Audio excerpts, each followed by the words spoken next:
Bom dia, queridos. Vocês estão bem? Amém. Quem está feliz está tendo um retiro em Macaé aí?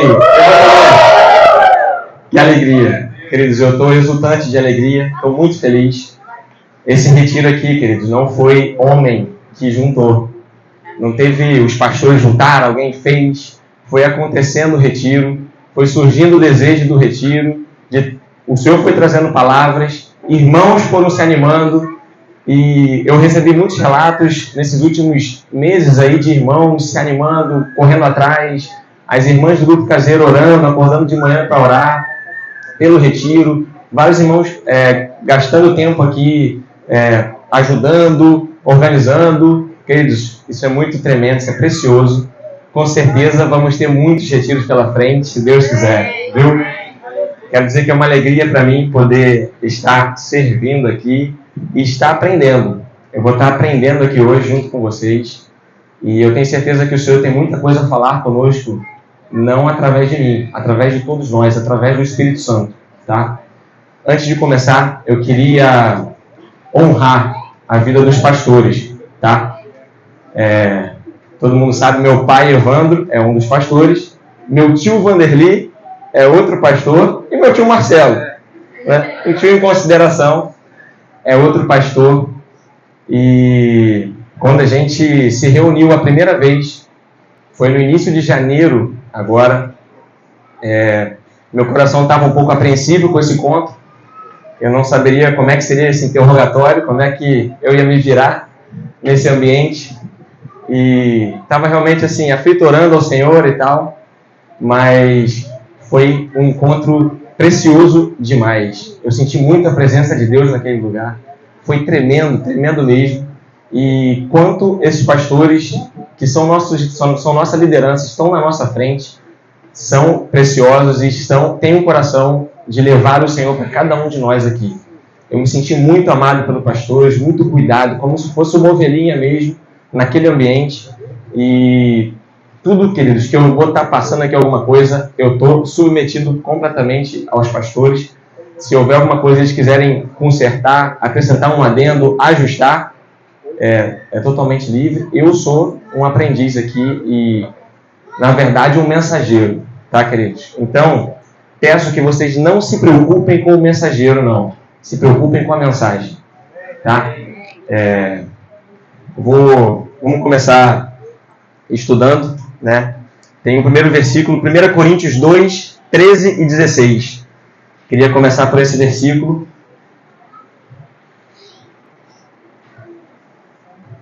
A gente conseguiu até projetar ele aqui. Pessoal, assim, quem for acompanhar pela Bíblia, eu vou ler em algumas versões diferentes. Eu fui escolhendo alguns textos nas versões que me parecia um pouco melhor para a gente entender, para a gente compreender. Então, talvez vai dar algumas desconexões aí, tá? Mas não fica triste comigo, não. Vamos começar a ler.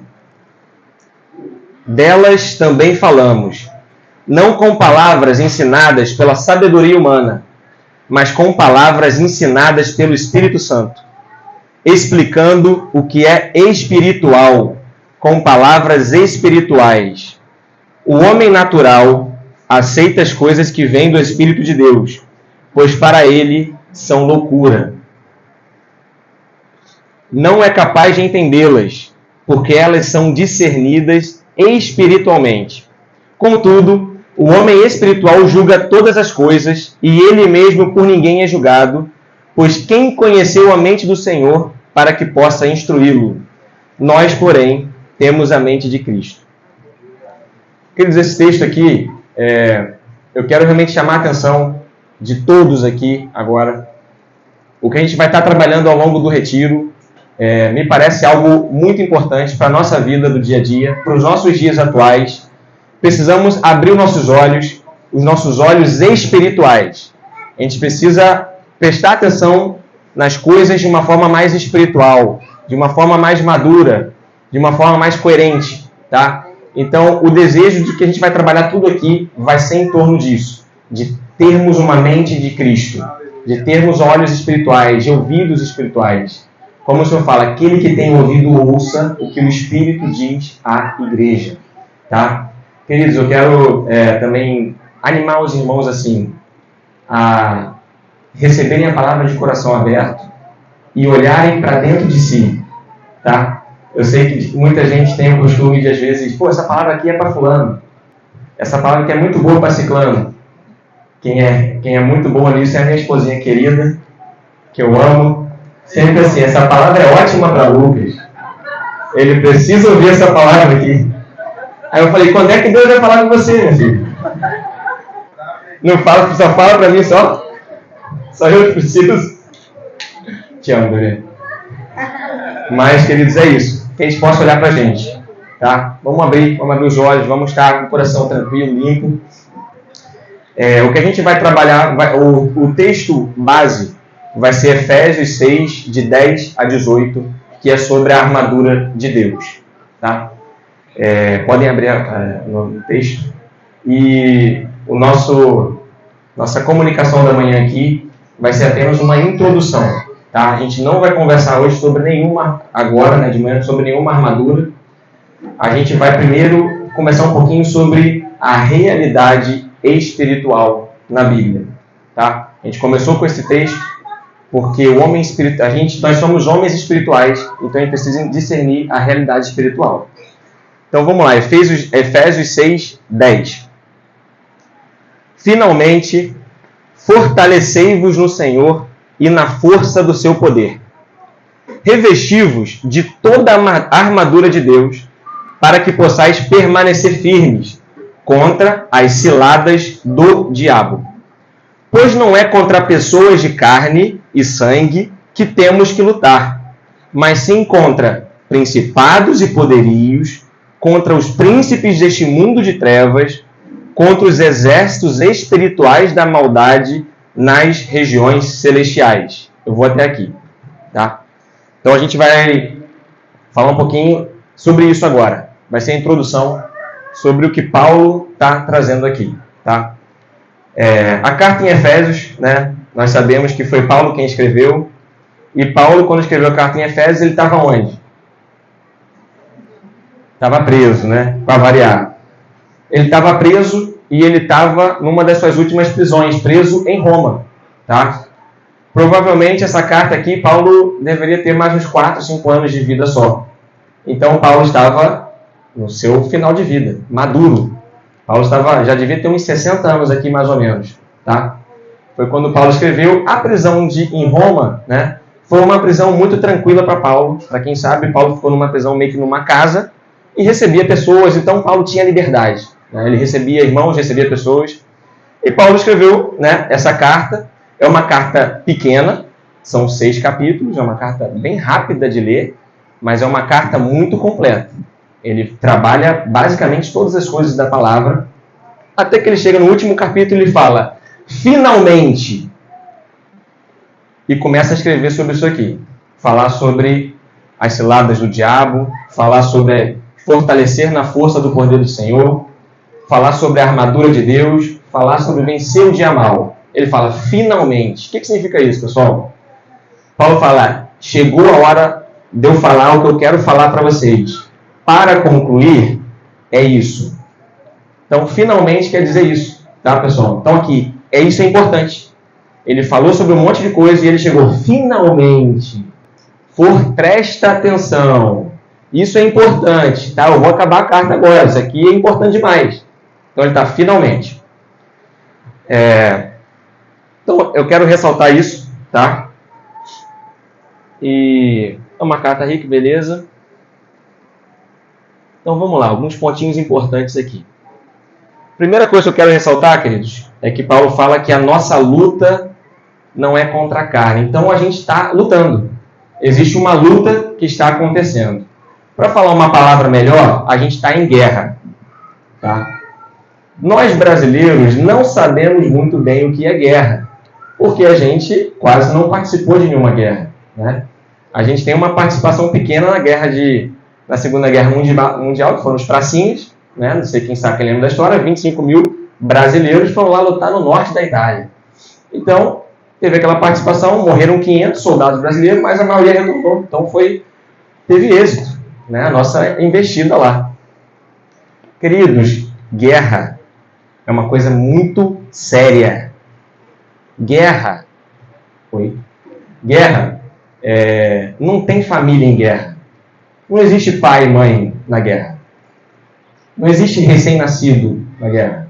Só existe uma coisa. O que existe?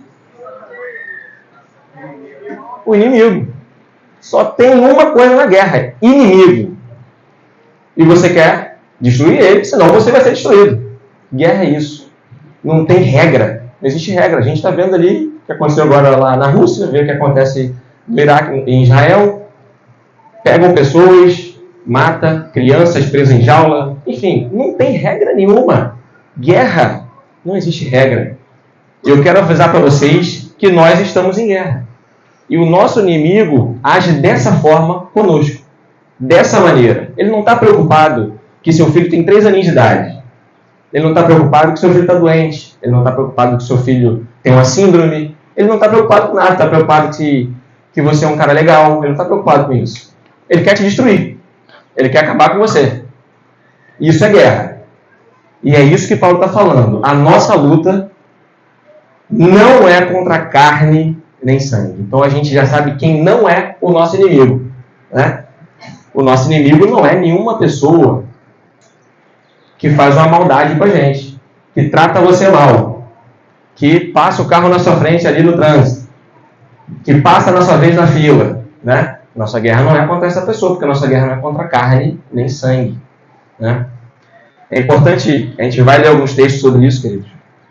E tem 2 textos, né, que eu quero ressaltar aqui agora, rapidinho, que é um em Lucas 23, 24, que é quando Jesus está crucificado. E Jesus fala assim: Jesus, porém, dizia: Pai, perdoa-lhes, pois não sabem o que fazem.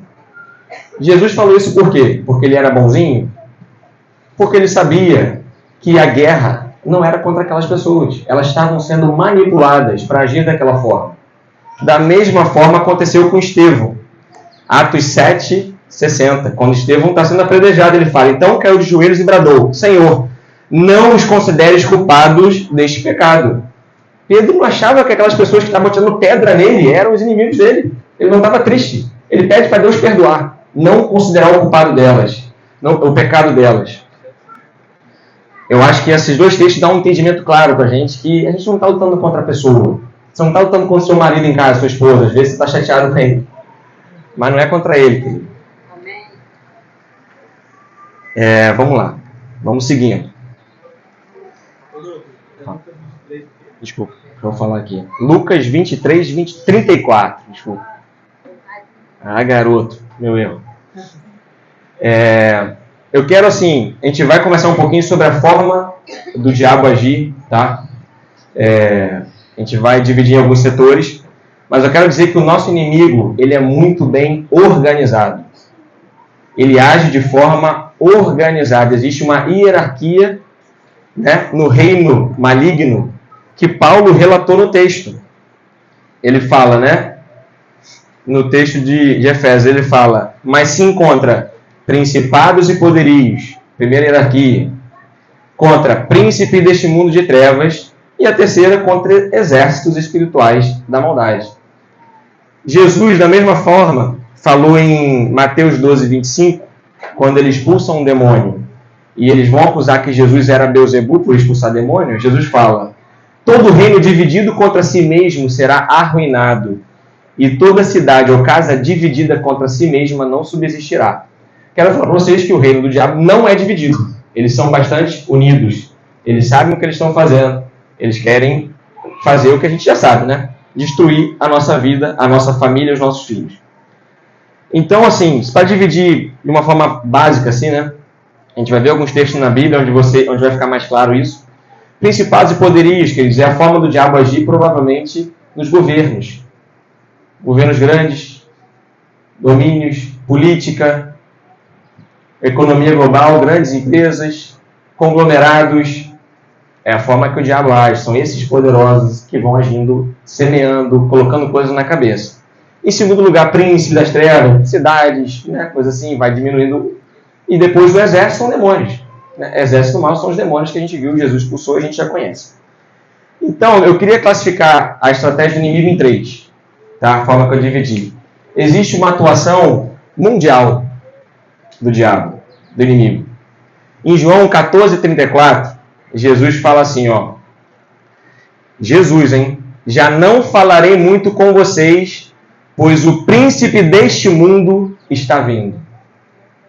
Jesus falou que o príncipe deste mundo está vindo. Quem que era? O diabo.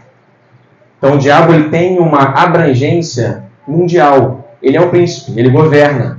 Ele está por trás dos governos do mundo.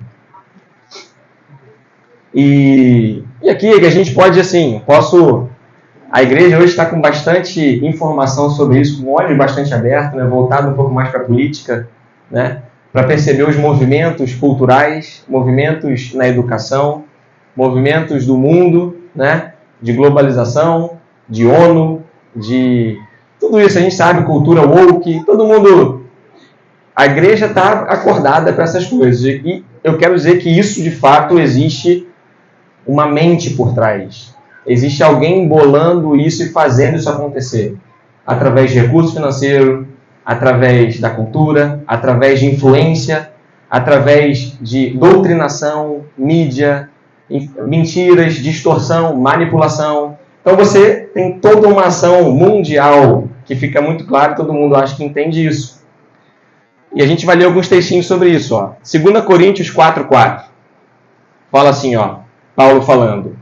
Eles não podem crer, pois o Deus deste mundo conservou a mente deles na escuridão. Ele não os deixa ver a luz que brilha sobre eles. A luz que vem da boa notícia a respeito da glória de Cristo, o qual nos mostra como Deus realmente é. Ou seja, as pessoas são cegas. Elas não conseguem enxergar que elas estão presas numa roda, num problema, numa situação, às vezes num problema na faculdade, numa questão cultural, educacional. Ela está presa. Elas não conseguem enxergar. Em Romanos 8:20 fala assim: pois a criação está sujeita à vaidade, não voluntariamente, mas por causa daquele que a sujeitou. Está falando de quem? O diabo. O diabo sujeitou a criação ao pecado. Domina sobre as pessoas que estão escravas do pecado. Mateus 4:8-9. Depois o diabo o levou a um monte. Aqui é o de Jesus, né? Jesus estava no deserto, o diabo foi lá, né, confrontá-lo. O diabo levou Jesus a um monte alto e mostrou-lhe todos os reinos do mundo e a glória deles, e lhe disse: tudo isto eu te darei se prostrado me adorares. Como é que o diabo pode dar se ele não tem? Ele tem. Ele tinha todo aquele reinado, ele dominava. Ele estava por trás de tudo aquilo. Ele estava por trás do Império Romano naquela época. E esteve por trás de todos os impérios que vieram. Naquele mesmo tempo, agora Efésios 2:2. Naquele tempo vocês seguiam o mau caminho deste mundo e faziam a vontade daquele que governa os poderes espirituais do espaço. O espírito que agora controla os que desobedecem a Deus. Existe um espírito do diabo que controla, queridos. Controla quem está cego, quem está em pecado. É uma pessoa, é uma marionete. É como se ela estivesse presa, ela é manipulada. Entendeu? Enfim, vou prosseguir. Tem um exemplo, queridos, muito legal de Daniel. Daniel estava na Pérsia e o Senhor tinha falado algo com ele. Tá? O texto está em Daniel 10:1, e eu vou ler alguns textinhos. Se você for ler o capítulo todo, você vai entender todo. Eu vou pincelar ele aqui, tá? Então é de 10 a 14. 1 a 14. Capítulo 10. Então eu vou ler rapidinho aqui. Ó. Durante o 3º ano de Ciro, ou seja, Ciro é o rei da Pérsia, eu, Daniel, chamado de Beltesazar, recebi uma mensagem de Deus. Então Daniel recebeu algo de Deus, mas muito difícil de entender. Ele não entendeu a mensagem. Ele não tinha conseguido compreender o que Deus tinha falado com ele. Eu recebi a explicação. A mensagem era verdadeira, mas muito difícil. Eu recebi a explicação por meio de uma visão. Então Deus tinha dado uma visão a ele. Aí ele fala, naquela ocasião eu fiquei de luto por 3 semanas. Ele quis dizer, eu fiquei de jejum. Ele começou a jejuar por 3 semanas. Tá? Só que ele não foi um jejum completo, não. Ele fala aqui, eu não provei carne, nem vinho, tampouco usei alguma essência aromática, até que se passaram as 3 semanas. Então ele ficou 3 semanas sem comer carne, nem beber vinho e nem usar essências aromáticas. Foi o jejum que ele fez. Aí, na sequência, fala assim, ó, quando de repente vinha um anjo. Então, após os 21 dias de jejum, Daniel viu um anjo. Um anjo apareceu para ele depois desses 21 dias. E o anjo me disse, Daniel, Deus o ama muito e me mandou falar com você. Aí Daniel fala, fique de pé e preste atenção no que vou dizer. Então fiquei de pé tremendo, Daniel ficou com medo, mas o anjo fala, não fique com medo, pois Deus ouviu a sua oração desde a primeira vez que você se humilhou na presença dele, desde o primeiro dia que ele tinha começado o jejum. Eu vim em resposta à sua oração. Agora aqui tem um detalhe. Mas o anjo protetor do reino da Pérsia lutou contra mim durante 21 dias. Mas Miguel, um dos anjos-chefes, veio me ajudar, pois eu estava lutando sozinho contra os reis da Pérsia. Quem são esses reis da Pérsia, queridos? É ser humano? Um homem vai conseguir lutar com um anjo? Daniel, quando ficou na frente do anjo, ele tremeu de medo. Ficou com medo. Um ser, que considerado o príncipe da Pérsia, deteve aquele anjo por 20 dias no mundo espiritual. Para a gente entender como é que o mundo espiritual é uma coisa que existe em poderes e não é assim. Eu sou do Senhor, está tudo resolvido, está garantido, bola para frente. Existem batalhas que devem ser lutadas e que para ganharmos, ganhamos com as armas corretas. Não é querendo ou só vivendo, entendeu? Tem um outro texto que fala assim, ó.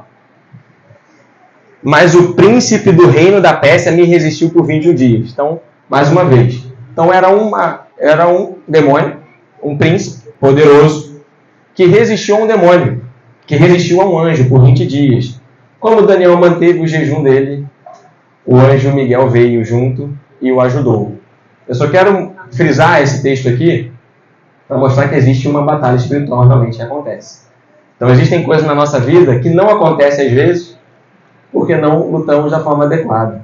A gente às vezes deixa passar, às vezes se prolonga demais aquela situação e a gente fica lá sofrendo naquele problema porque a gente não abre para entender que existem poderes que impedem as coisas do Senhor acontecerem. E o anjo fala, Deus te ama muito, me mandou no primeiro dia. Então por que ele chegou só no 21º? Né? Então assim eu encerro a primeiro nível, que é o nível da atuação do diabo no mundo. E agora a gente vai enxergar uma segunda atuação, a atuação do diabo na igreja. Será que existe, queridos? O diabo atua na igreja? Tem certeza? Então a gente está lascado. Como é que o diabo age, queridos? Vamos lá. Existe a parábola do joio e do trigo, né? Todo mundo conhece essa parábola. Conhecida demais. Vou ler só um trechinho dela. Fala assim, ó. Jesus lhes contou outra parábola dizendo, só para falar, está em Mateus 13, 24. O reino dos céus é como um homem que semeou boa semente no seu campo. Mas enquanto todos dormiam, veio o seu inimigo e semeou o joio no meio do trigo e se foi. Quando o trigo brotou e formou espigas, o joio também apareceu. E aí no finalzinho ele fala, e ele respondeu, né? Aí Jesus fala, antes de chegar nessa parte, fica muito claro no texto aqui que o reino dos céus seria, né, o Senhor semeando a igreja, né? Semeando o trigo, arando aquele campo, semeando a igreja, e vem o inimigo. Muito claro a parábola, né? O diabo veio e semeou o joio no meio do trigo. Ele botou o joio no meio da igreja, né? Existe a tradução, né? Fala a revelação, Jesus traz, né? Em Mateus 13, 38, Jesus fala assim, ó. O campo é o mundo, a boa semente são os filhos do reino, o joio são os filhos do maligno, e o inimigo que o semeia é o diabo. E a colheita é o fim desta era, ou seja, a colheita seria a volta de Jesus. Mas existe um detalhe aqui. Agora a gente sabe que existe joio no meio do trigo, existem inimigos. Então o diabo ele não age só de forma descarada. Ele manda espiões, né, vamos dizer assim. Existem pessoas infiltradas. Parecem cristãos, são cristãos, estão com a gente, mas não são cristãos. Estão no meio da igreja. E Deus permite isso acontecer. Deus está falando, isso acontece e eu permito isso acontecer. Aí você tirou onda. E aí, Deus permite isso acontecer. Por que Deus permite isso acontecer? Deus sabe que acontece, por que Ele permite. E aí os anjos falam, Senhor, deixa a gente separar então o joio do trigo agora, a gente sabe? Aí Deus fala, não é para separar o joio do trigo. Só vai ser separado na hora da colheita. Por quê? Agora a pergunta é chave. Né?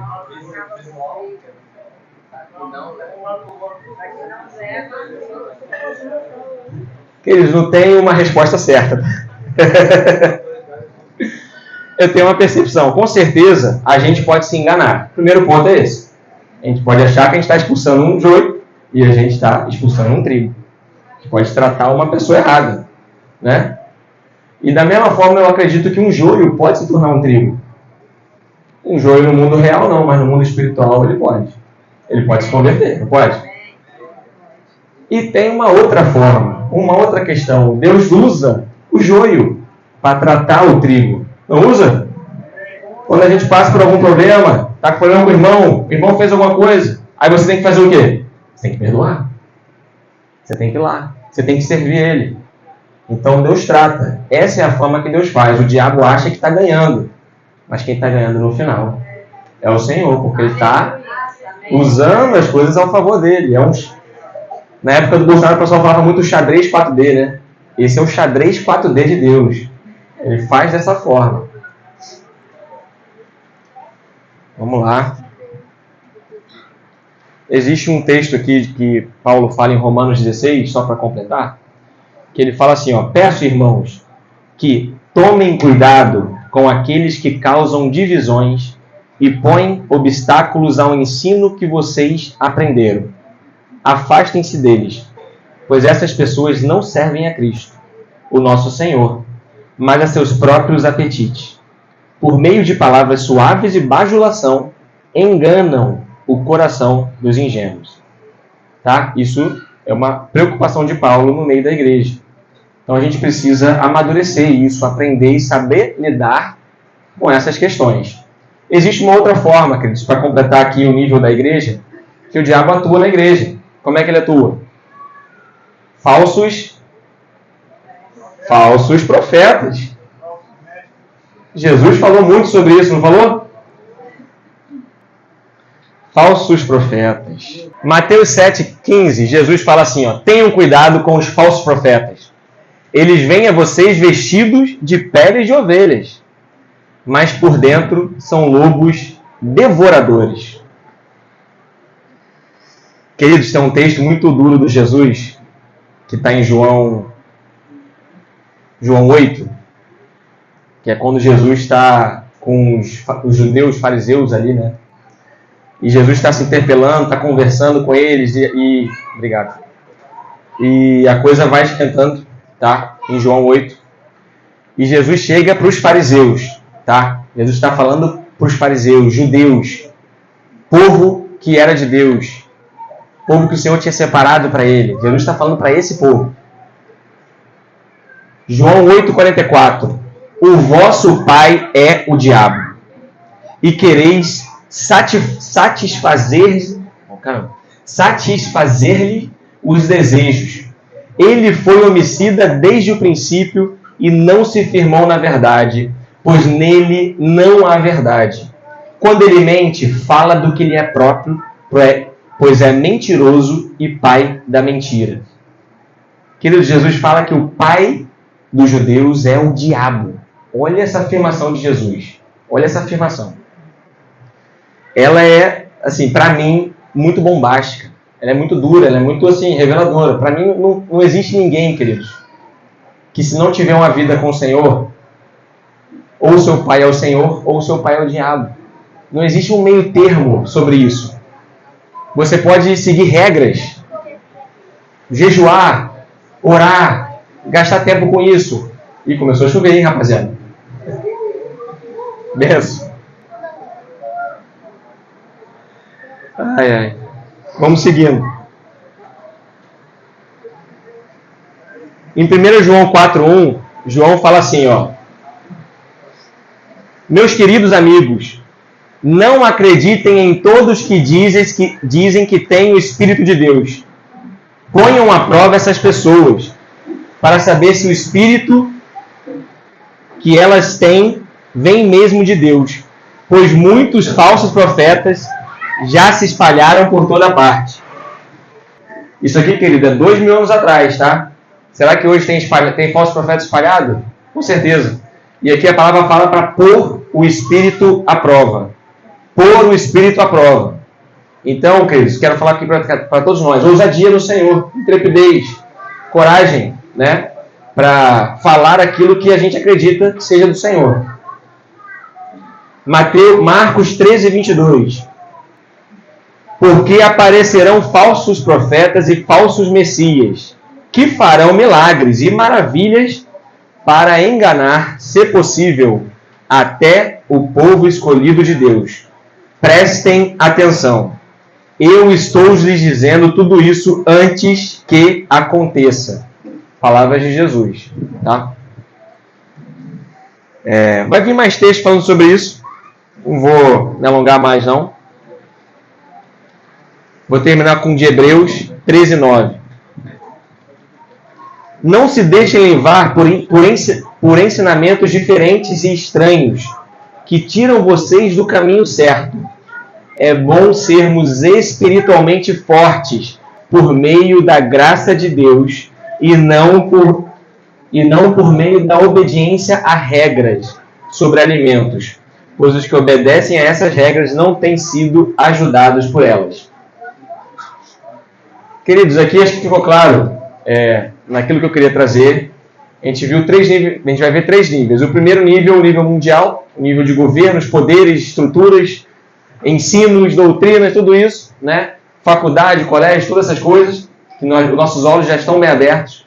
Mas existe uma atuação do diabo na igreja, com joio e falsos profetas, falsos mestres. São coisas que a gente precisa ter o olho aberto, precisa estar agindo, né, de forma adequada. Mas existe também um terceiro nível de atuação, queridos, que é o nível individual.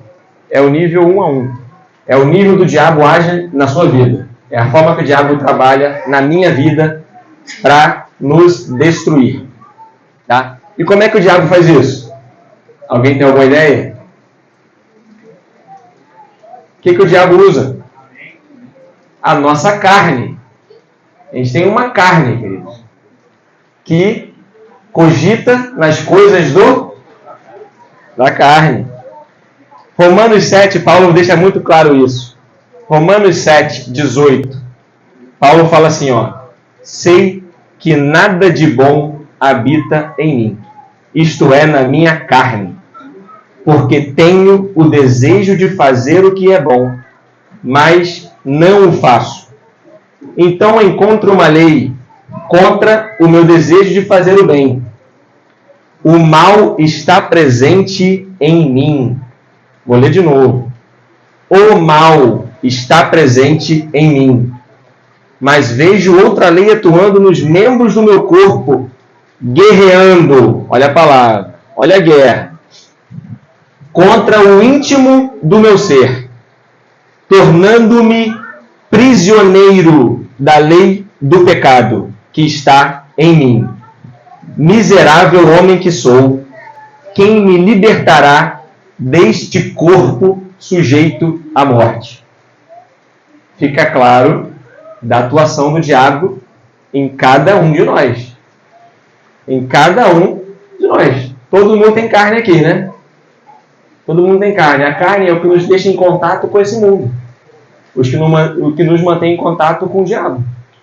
A gente só vai conseguir ser livre da carne na volta de Jesus, né? Quando o corpo for transfigurado. Em Mateus, Jesus fala assim, ó, Mateus 26. Voltando para os discípulos, achou-os dormindo e disse a Pedro: vós não pudestes vigiar comigo nem 1 hora? Vigiai e orai, para que não entreis em tentação. O espírito está pronto, mas a carne é fraca. A carne não se converte. Alguém já ouviu essa frase, né? A nossa carne, ela não se converte. Nosso coração se converte, nossa mente se converte. A gente, né, quer seguir a Jesus, mas o desejo de pecar vai estar sempre atuando. O diabo vai sempre usar isso para nos destruir. Seja qual for o nível que isso aconteça. Por isso que Jesus fala, fazei morrer a vossa natureza, não é isso? A gente precisa matar a nossa natureza constantemente. 1 Pedro 5:8. Está escrito assim, ó. Estejam alertas e vigiem. O diabo, o adversário de vocês, ronda como um leão, rugindo e procurando a quem devorar. Resistam-lhe, permanecendo firmes na fé, sabendo que os irmãos que vocês têm em todo o mundo estão passando pelos mesmos sofrimentos. O diabo está ao redor. Ele está ao redor e ele não vai sair do redor.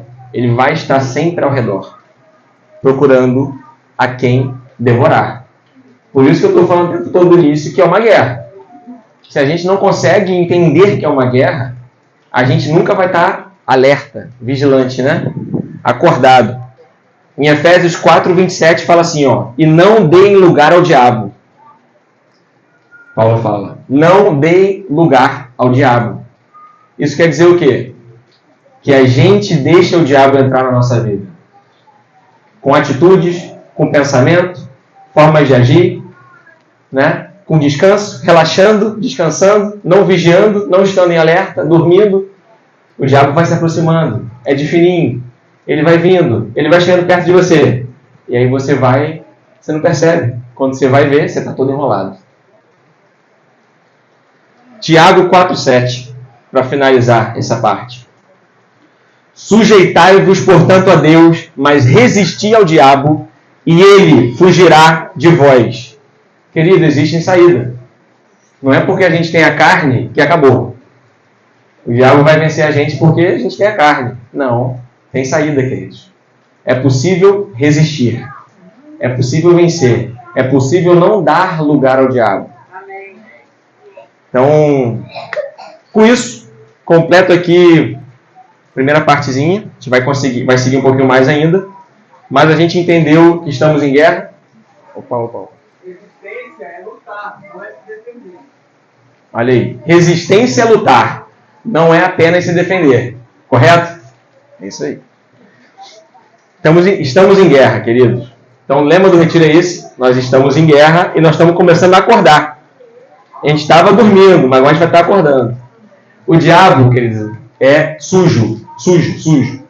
Ele atua em qualquer nível para desestabilizar nossa vida, nossa família, nossos filhos, a igreja, a cidade e assim vai indo. E ele atua nesses 3 níveis que eu falei para vocês. A gente leu textos da Bíblia que comprovaram isso. Fica claro, todo mundo sabia, só foi uma forma de organizar. Eu quero só falar de 2 perigos que a gente pode ter ao estudar isso aqui, né? O primeiro perigo é subestimar o diabo. A gente pode subestimar o diabo, achar que ele não é tão poderoso assim como a gente pensa. Né? Existe um texto, 1 Tessalonicenses 2,18. Olha o que acontece aqui, rapidinho. Por isso, quem está falando aqui é Paulo, uma carta aos Tessalonicenses. Ele fala assim, ó, por isso queríamos visitar-vos. Eu, Paulo, quis visitar-vos não somente uma vez, mas 2. Contudo, Satanás nos impediu. Quer dizer, a gente está falando de Paulo. Eu não estou falando aqui de Lucas, não. Estou falando de um dos maiores heróis da fé. Um dos maiores guerreiros valentes do Senhor. Ele fala que ele não pôde fazer porque Satanás resistiu ele de fazer. É o que ele colocou na carta aqui. Eu não posso subestimar o meu inimigo. Correto? O diabo, ele tem uma força. Ele tem uma forma de agir. E o Senhor também. Se a gente agir da forma correta, a gente vai conseguindo trilhar. Mas o diabo consegue, né, algumas coisas. Mas a gente não pode também superestimar o diabo. A gente não pode subestimar. A gente precisa entender suas artimanhas, conhecer suas estratégias, saber como ele age, e que ele age também na nossa vida, mas a gente não precisa superestimá-lo. Ele não é assim poderoso de uma forma que a gente não possa vencê-lo, tá? Vamos ler alguns textinhos sobre isso aqui. 2 Tessalonicenses, segunda carta a Tessalonicenses. Capítulo 3, versículo 3. O Senhor, porém, é fiel.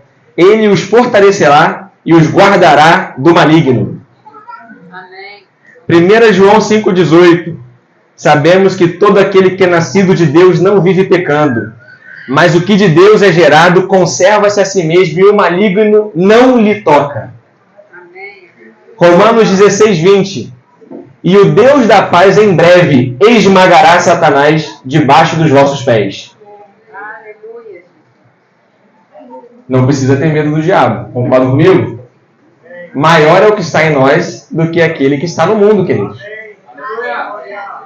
Glória a Deus. Queridos, pra gente, eu quero tocar 2 temas para essa introdução nossa aqui. Já estamos chegando para o fim, tá? Então me aguentem só mais um pouquinho. Que é o tema da maturidade espiritual. Quero falar um pouco sobre isso. E o primeiro texto que eu quero ler é o de Efésios. Efésios 4:13. Texto conhecido por todos nós. Até que todos alcancemos a unidade da fé e do conhecimento do Filho de Deus e cheguemos à maturidade, atingindo a medida da plenitude de Cristo. O propósito é que deixemos de ser como crianças, levadas de um lado para o outro, pelas ondas ou jogadas para cá e para lá por todo o vento de doutrina, pela astúcia e pela esperteza de homens que induzem ao erro. Queridos, o Paulo, na carta aos Efésios, né, que eu falei que era uma carta bonita, uma carta bastante interessante, fala sobre atingirmos a maturidade espiritual e não ficarmos presos em doutrinas humanas, em doutrinas do diabo, né? Em outras palavras. E existem 2 palavrinhas, queridos, interessantes aqui do grego, para a palavra filho. A nossa Bíblia traduziu apenas como filho, mas no grego tem 2 palavras. Em Romanos 8,16, está escrito assim: o próprio Espírito testifica com o nosso espírito que somos filhos de Deus. Todo aquele que é filho de Deus sabe que é filho de Deus. O Espírito Santo testifica no nosso interior que somos filhos de Deus. Somos filhos de Deus. Isso é uma paz tremenda que o Senhor nos dá. Essa palavra filho aqui é a palavra teknon.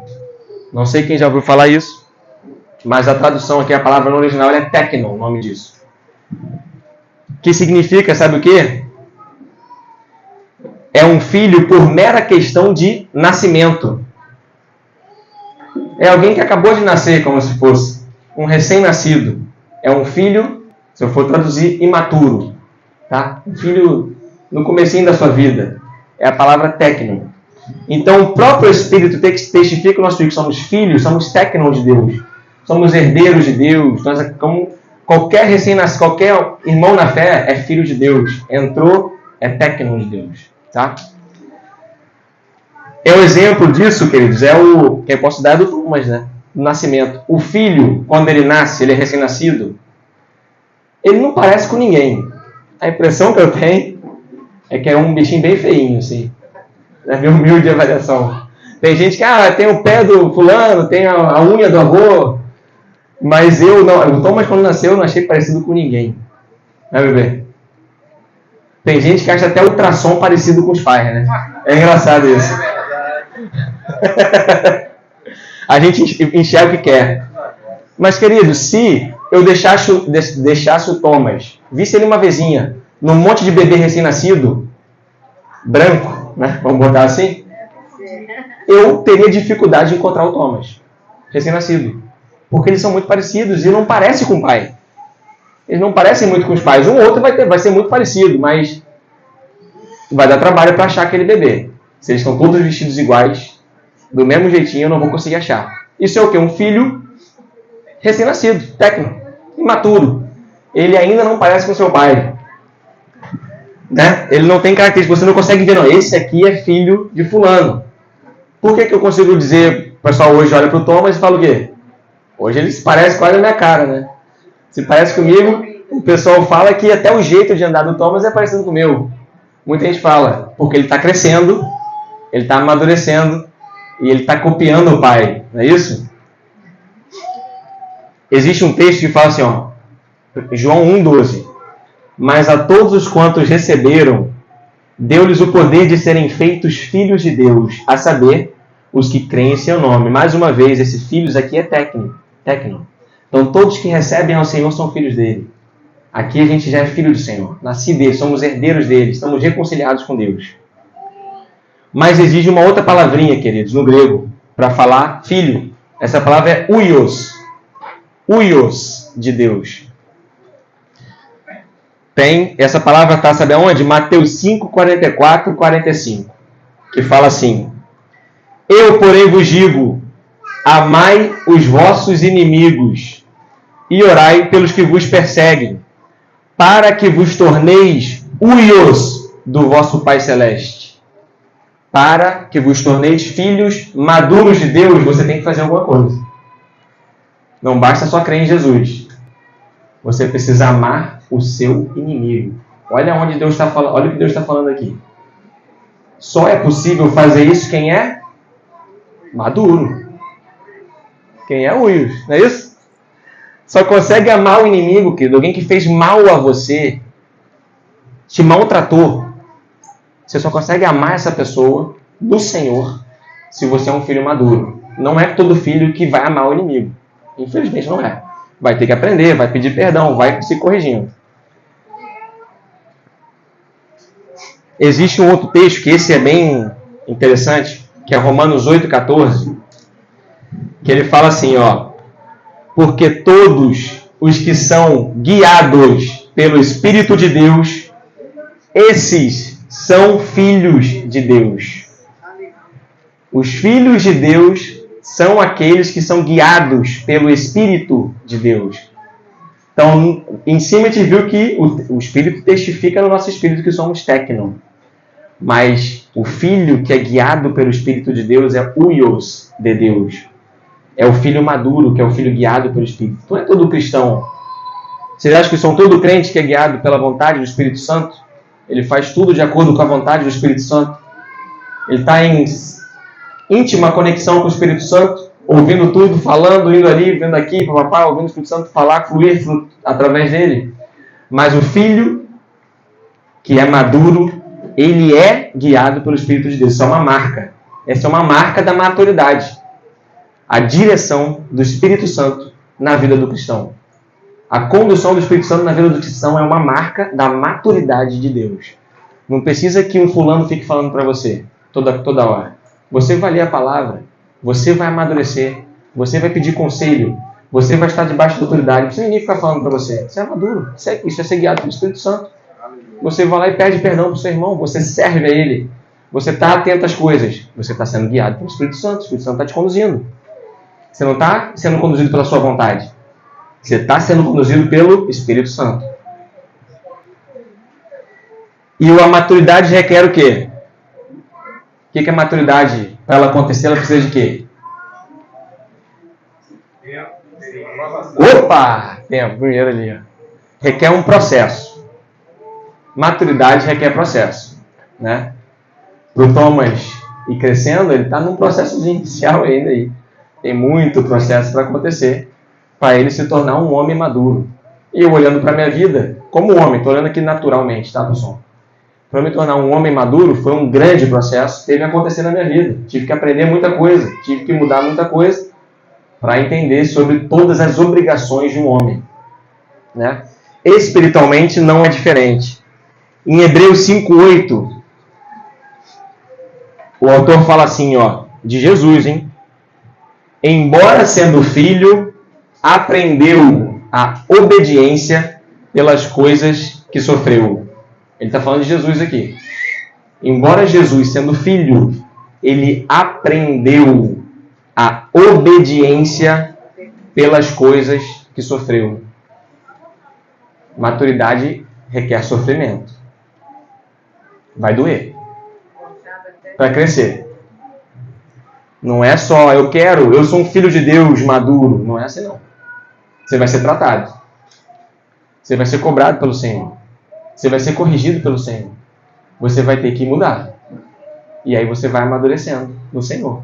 Assim como o nosso mestre Jesus passou. Maturidade requer obediência. É obedecer quando a gente não quer obedecer. Na maioria das vezes. Aí você vai mostrar que você é maduro. Quando você faz aquilo que você não quer fazer. Tiago 1:2 fala assim, ó. Meus irmãos, sintam-se felizes quando passarem por todo tipo de aflições. Pois vocês sabem que, quando a sua fé vence essas provações, ela produz perseverança. Que essa perseverança seja perfeita, a fim de que vocês sejam maduros e corretos, não falhando em nada. Cada provação que a gente passa serve para gerar maturidade espiritual, crescimento espiritual no Senhor. Cada aflição e cada adversidade, queridos. Então, quando você estiver passando por uma adversidade, lembra disso. Quando você estiver sofrendo, você lembra disso.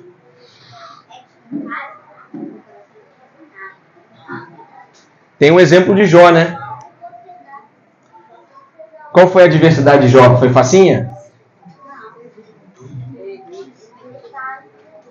Foi difícil. Eu acredito que Jó foi um dos caras que mais sofreu na Bíblia. Só talvez se compararia com Jesus.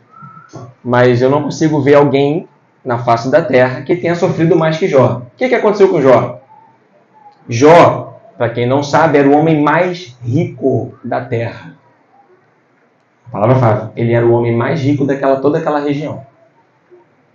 Tinha tudo. Naquela época a riqueza se contava não com dinheiro, contava com cabeça de gado, cabeça de ovelha, e a palavra fala quantos ele tinha lá. Tinha lá uma terra grande e um monte de cabeça de animal. Jó era muito rico. Jó era muito próspero. Jó era muito inteligente. Jó era muito culto. Jó tinha uma família estruturada. Jó tinha uma família grande. Eram 7 filhos. Se eu não estou enganado. 10 filhos, aí, ó, correção. 10 filhos. 7 homens e 3 mulheres. E o que aconteceu? Deus deixou o diabo tocar na vida dele.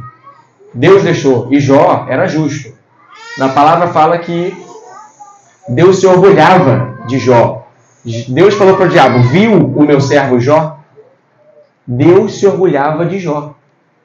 Jó era um cara reto, era um cara íntegro, justo. Deus se orgulhava dele. Mas olha aí. Mas aí Deus deixou, permitiu. Porque o diabo foi e provocou Jesus. Mas ele é assim porque ele tem aquilo tudo. Se tirar, ele vai parar de te adorar. E aí foi o que fez. O diabo tocou primeiro no quê? Nas posses deles. Deus permitiu. Então ele perdeu tudo que ele tinha. Então do homem mais rico do mundo, a gente pode imaginar hoje o homem mais rico, talvez o Elon Musk, se tornou um pobretão, um miserável. Perdeu tudo. Igual todas as coisas que o Elon Musk tem na bolsa, valem 0 agora. Tem nada. Vale 0. E além disso, ele matou os 10 filhos, numa vez só. A casa caiu, parece que morreu todo mundo embaixo do soterrado. E aí, beleza, e ele continuou louvando ao Senhor. Jó fala assim, ó, em Jó 1:21.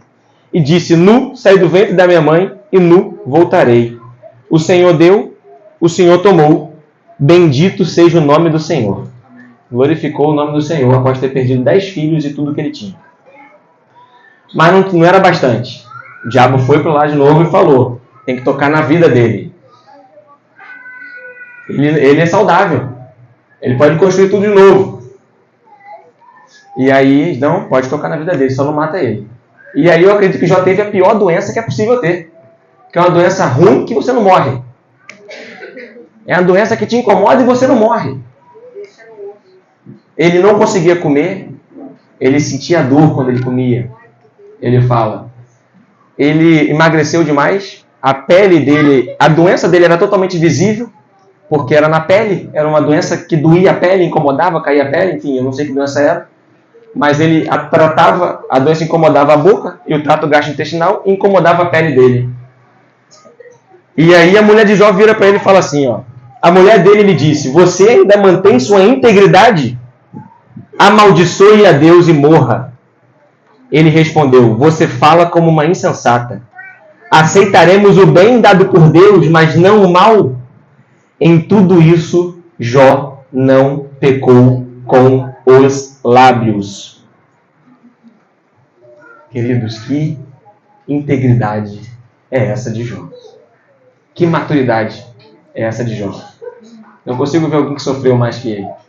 E Jó desejava a morte, né? Ele fala, ele queria morrer, enfim. Aí depois o texto vai. E o Senhor ainda trata um detalhezinho na vida dele que precisava ser tratado.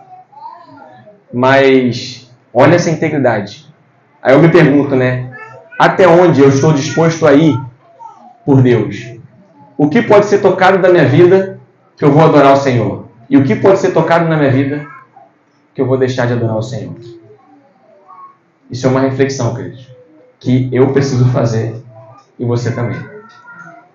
Jó foi tocado tudo. Tudo da vida dele foi tocado. Simplesmente tudo. E ele não abandonou o Senhor. Ele morava no lixão. Depois que ele perdeu tudo, já foi morar no lixão. Né? Não sei se vocês lembram. E os amigos dele foram lá. Os amigos de Jó. O pessoal fala muito dos amigos de Jó, que eram amigos ruins, né? Mas os amigos de Jó, eles quando viram Jó, choraram 1 semana com Jó. A palavra fala. Eles choraram quando eles viram Jó. A desgraça que aquele homem tinha se tornado. A tristeza de Jó. Ver aquela pessoa naquele estado de calamidade. Até onde pode mexer na minha vida que eu vou continuar glorificando ao Senhor? Fica essa história para refletir, queridos. Para finalizar, eu quero falar um pouquinho sobre autoridade espiritual. Então a gente falou sobre maturidade e a gente vai terminar agora falando de autoridade. Autoridade. Lucas 10, 19 e 20. Jesus falando para os seus discípulos: eu vos dei autoridade para pisar serpentes e escorpiões, e autoridade sobre todo o poder do inimigo. Nada vos fará mal algum, contudo, não vos alegreis, porque os espíritos se submetem a vós, mas porque vossos nomes estão escritos no céu.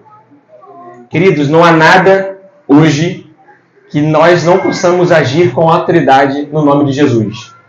Vocês acreditam nisso? Amém. Mateus 28, 18. O que aconteceu, queridos? Jesus havia sido crucificado. Antes de Jesus ser crucificado, Jesus fala que o príncipe deste mundo está vindo, está reinando. Mas Jesus foi crucificado, ele morreu, mas ele ressuscitou. E aí, quando ele ressuscita, ele pega as chaves da mão do diabo. Aleluia. E a autoridade do mundo não está mais na mão do diabo. Jesus vira para os discípulos e fala: toda a autoridade me foi dada no céu e na terra. Isso aqui antes de Jesus ser exaltado aos céus. Mateus 28, 18. E Mateus 28, 20, Jesus fala: e eu estarei sempre com vocês até o fim dos tempos. Queridos, em Jesus está toda a autoridade. Não há medo para nada. Não tem nada que não se submeta ao nome de Jesus. Mas se a gente deixa de exercer a nossa autoridade, o diabo cresce. O inimigo vem e entra. Ele toma lugares que muitas vezes deixamos por medo, por ficar quieto, por não falar nada, por deixar acontecer, não sei o quê, na sua vida, na sua casa, na sua família, nos seus filhos. Mas quando a gente repreende, quando a gente cresce em autoridade, aqui eu falo para os homens são autoridade sobre a casa, né? E essa autoridade foi dada por Deus. Todos nós, como cristãos, temos autoridade no nome de Jesus. Mas os homens têm uma autoridade grande no Senhor sobre a sua casa, sobre a sua família. e devem exercer essa autoridade espiritual. Não é a autoridade de mandar que eu estou falando. Estou falando da autoridade espiritual. A autoridade no Senhor, para exercer aquilo que o Senhor nos ordenou para exercer. Concordam comigo, queridos? Mateus 7,29, Jesus fala: porque ele os ensinava como quem tem autoridade, não como os mestres da lei. Efésios 1, 19 a 21. Agora esses dois textos aqui são tremendos. Mais uma vez Efésios, hein? Olha aí, Paulo. O qual a suprema grandeza do seu poder para com os que cremos, segundo a eficácia da força do seu poder, o qual exerceu ele em Cristo, ressuscitando-o dentre os mortos e fazendo-o sentar à sua direita nos lugares celestiais, acima de quem? De todo o principado. A gente leu sobre o principado hoje? Lemos sobre o principado, né? Sobre toda a potestade. A gente leu sobre potestade? Leu sobre potestade. Sobre todo o poder e domínio, e de todo nome que se possa referir, não só no presente século, mas também no vindouro. Olha onde Jesus está. Existe alguém acima de Jesus, querido? Não. Existe alguma autoridade acima de Jesus? Não. Mas eu falo que Jesus te chamou para estar nessa autoridade. Em Efésios 2:4, Paulo escreve assim: mas Deus, sendo rico em misericórdia, por causa do grande amor com que nos amou, e estando nós mortos em nossos delitos, nos deu vida juntamente com Cristo. Pela graça sois salvos, e juntamente com Ele nos ressuscitou, e nos fez assentar nos lugares celestiais em Cristo Jesus. Aleluia! Nós estamos assentados nesse lugar com o Senhor. Nessa altura. Essa é a autoridade espiritual no nome de Jesus. Essa é a autoridade. Não há nada que tenha poder que possa te intimidar.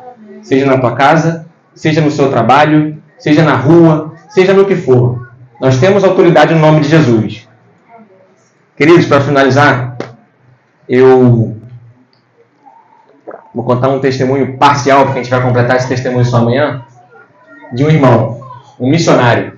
O nome desse irmão é Erlo Stegen, se eu não me engano o nome dele, é meio difícil. Ele foi um missionário na África do Sul na década de 60. Alguém já ouviu falar desse missionário aí? Ninguém? Essa história é muito interessante. Ele era um homem, a família não era cristã, e ele fala que ele era muito apegado ao dinheiro antes de se converter. Mas aí ele se converte, o Senhor toma o coração dele, e ele, quando se converte, ele fala a seguinte frase: Senhor, eu não quero brincar de igreja. Eu não quero brincar de igreja. Eu quero te servir. E o Senhor caminha para ser missionário. E ele vai ser missionário, vai fazer uma missão na África do Sul, no povo Zulu. No meio lá do mato. A missão dele era no meio do mato. No povo Zulu. Eu não conhecia, mas o povo Zulu é um povo feiticeiro. Envolvido com todo tipo de feitiçaria. Todo tipo de coisa maligna, de diabo, de trevas, de demônio. E ele estava lá no meio, e a missão que ele estava já tinha 12 anos. Já tinha 12 anos que ele era missionário. Vou dizer que ele já estava aí uma certa maturidade como missionário. E tinha crescido pouco. A missão tinha crescido pouco. Não estava mexendo muito, tinha uma tenda e tal, falava e crescia pouco. Mas num determinado dia, ele acordou e falou: cara, hoje eu quero falar do poder de Deus. Eu quero pregar sobre o poder de Deus, eu vou falar sobre o poder de Deus, eu vou pregar. E ele pregou. Com bastante autoridade lá nesse dia. E quando ele terminou de falar a palavra, uma mulher veio e procurou ele: pastor, você acredita mesmo nisso que você está pregando? Você acredita que Deus pode vencer todas as coisas? Ele fala: eu acredito. Mas ele fala que ele ficou meio ressabiado com essa pergunta. Ele não sabia o que ia vir depois. E ela falou: eu preciso da sua ajuda para minha filha. Minha filha está doente. E eu não tenho mais para onde recorrer. Eu tenho que fazer. E eu ouvi sua palavra. E vi você falando que o nome de Jesus pode tudo. Jesus tem poder. Eu queria que você fosse ver minha filha. Aí ele falou: sua filha está aí. Ele falou que gerou a espinha dele começou a gerar. Começou a ter medo naquele momento. E a sua filha está aqui? Ela falou: não, minha filha está num lugar aqui na casa lá e tal, está muito doente. E aí, graças a Deus que ela não está aqui. Aí ele pegou lá o carro, né? África do Sul, tal, difícil, caminho difícil, tal. Até chegar, levou um tempinho, ele foi conversando com ela, foi levando uns amigos lá. Quando chegou na situação, ele falou que a situação era muito pior do que o que a mulher tinha relatado. Ele viu a filha da mulher presa num tronco da árvore, totalmente possessa por demônio. Estava presa, ela só conseguia ficar presa. Se ela soltasse, ela quebrava tudo, batia em todo mundo. Era uma confusão, a mulher estava presa, amarrada no tronco. E ele viu aquela cena de calamidade, de tristeza. E ele falou, não, vamos fazer o seguinte. Eu vou levar lá para minha casa. Vou levar lá para a tenda. E nós vamos orar por ela. Nós vamos fazer isso lá. Não vai se dar para fazer aqui não. Aí deram um jeito de botar a mulher no negócio lá no carro. Arrumaram um quarto para ela lá, tudo bonitinho. Levaram ela. E colocaram ela no quarto. E eles ficaram, queridos, cerca de um mês orando por aquela menina. E não aconteceu nada. Não aconteceu nada nessa história. Ele orou, outros irmãos, o pessoal obreiros com ele orando, e a menina cada vez pior, continuava quebrando tudo, sujava tudo, tirava a roupa, confusão. E ele não sabia o que fazer. Ele não sabia o que fazer. E aí ele vai para a mãe e volta, olha, eu não consegui expulsar o demônio da sua filha. Eu não consegui. E aí daquilo ali ele volta totalmente destruído, né, para casa, e ele fala, Deus, eu não tenho mais autoridade aqui. Não tem como eu ser missionário nesse lugar. Eu acreditei naquilo que você falou e enfim, não aconteceu nada. Eu vou embora. Eu vou embora desse lugar. E assim acabou a história. Acabou por hoje, amanhã eu completo ela. A mensagem que eu quero deixar, queridos, é que o mundo espiritual ele é real e ele não é tão simples como parece. Tá? Essa história é linda, na verdade, mas amanhã vai ter uma pregação que a gente vai encaixar o restante da história. Mas para você ver, um missionário, queridos, não conseguiu expulsar um demônio naquela região, 12 anos atuando. O mundo espiritual é sério, nós estamos em guerra e a gente precisa abrir os nossos olhos espirituais, precisamos amadurecer espiritualmente, precisamos crescer e fazer aquilo que o Senhor tem para cada um de nós, o propósito dele. Amém? Amém. É isso.